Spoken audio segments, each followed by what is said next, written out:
Hi, my name is Ted Green.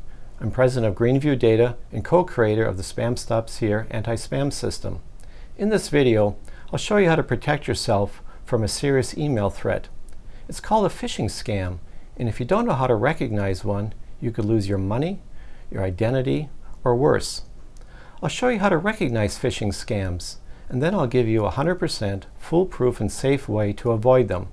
But first, let's review them.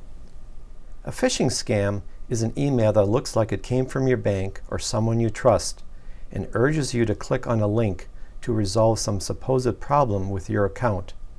But the link actually takes you to a scammer's website that prompts you to enter sensitive information.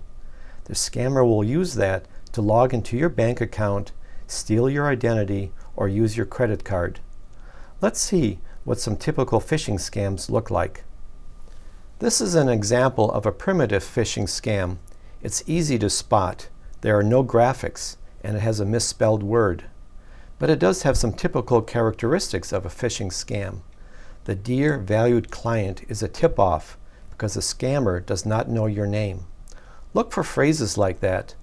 Like all phishing scams, it's urging you to click on a link. This authentic-looking email is supposedly from American Express.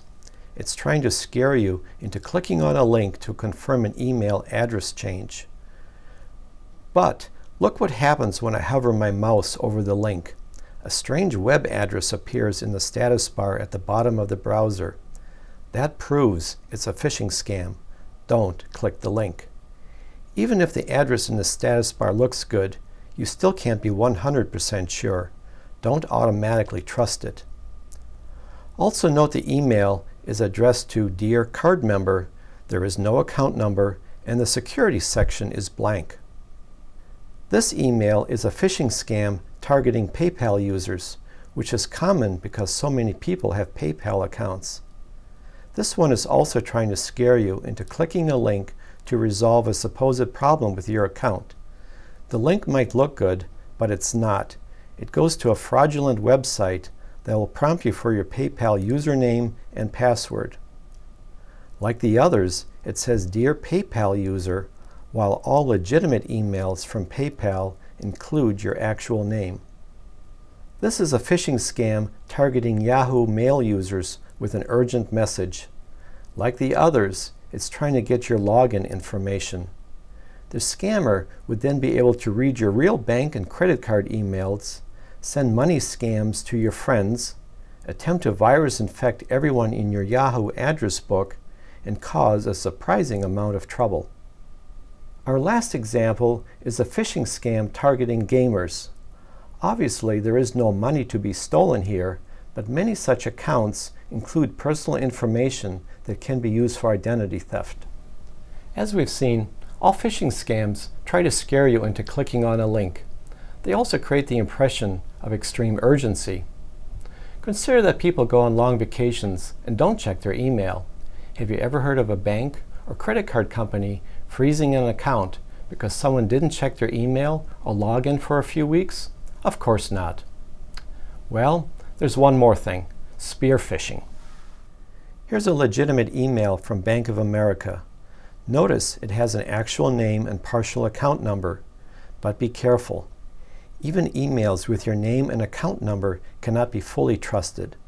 A scammer who has access to your Yahoo or Gmail account might get your name and bank account number and then send you a one-of-a-kind phishing email that looks like this example. That's called spear phishing. All the scammer needs now is your bank password to steal your money.